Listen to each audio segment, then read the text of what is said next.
The first modern war between great powers occurred in the early 20th century. What caused the Russo-Japanese War? The war developed from Russia's and Japan's rivalry for dominance in Korea and Manchuria. After the First Sino-Japanese War, Japan acquired the Liaodong Peninsula from China, but European powers forced Japan to return it. China subsequently leased it to Russia. The Russo-Japanese War began when Japan attacked Russian warships at Port Arthur on the peninsula. Who do you think won this war? Japan won a convincing victory over Russia, becoming the first Asian power in modern times to defeat a European power. Where did the Russo-Japanese War take place? The war was fought largely at sea. Russia tried to prevent Japan from blockading Port Arthur, and Japan tried to prevent Russia from reinforcing its troops. Japan staged amphibious attacks on Korea and the Liaodong Peninsula, causing Russian forces to retreat to Mukden. In the Battle of Mukden, early 1905, the Japanese decisively defeated the Russians. What was the significance of the Russo-Japanese War? Militarists in the Japanese government felt emboldened by their success, and the decades after the Russo-Japanese War would see them accrue almost unchecked power. In Russia, the demoralizing defeat helped spark the Russian Revolution of 1905. How did the Russo-Japanese War end?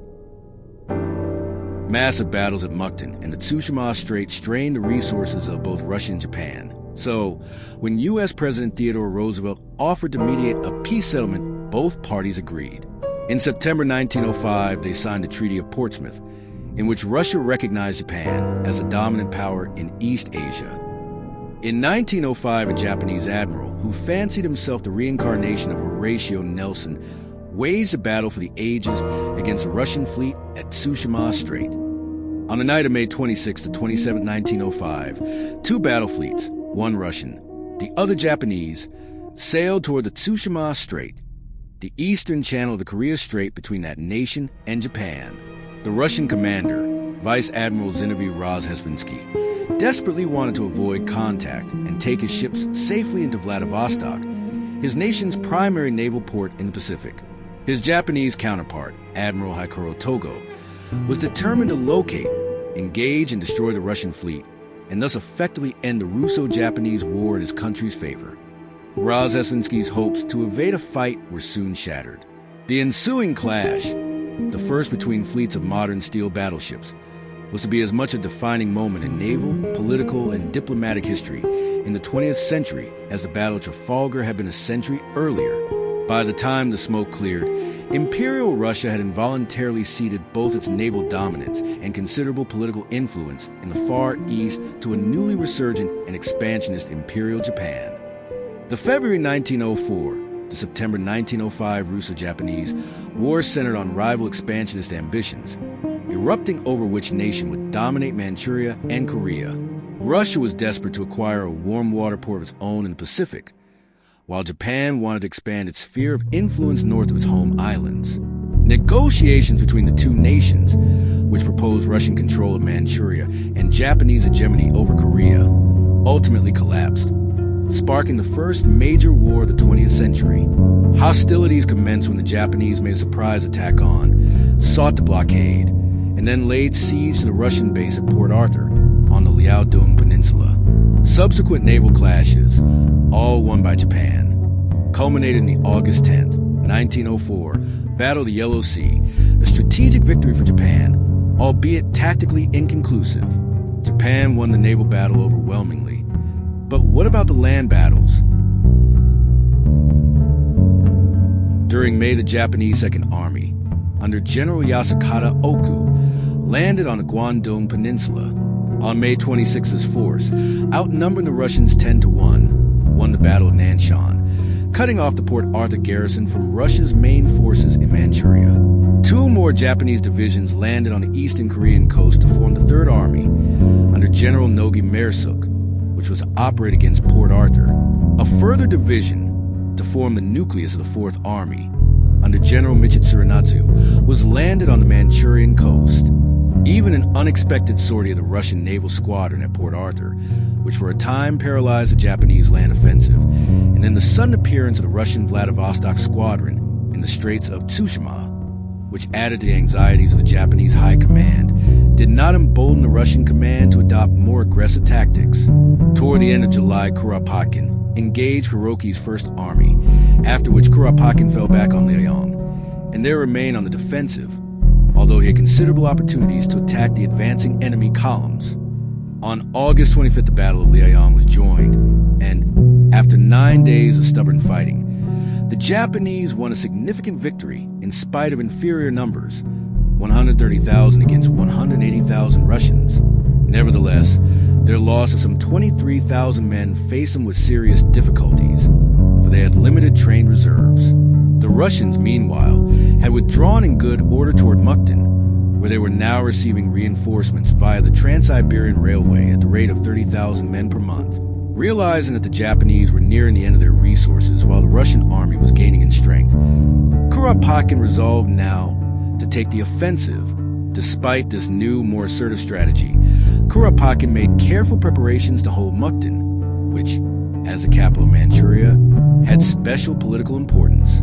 The first battle resulting from Kuropatkin's offensive was fought on the Shaho River, October 5th to 17th, 1904, and a subsequent battle took place at Sandapu, January 26 to 27, 1905. Both might have been decisive victory for Russia had Kuropatkin and his senior officers been more resolute and aggressive, but in the event, both battles proved indecisive.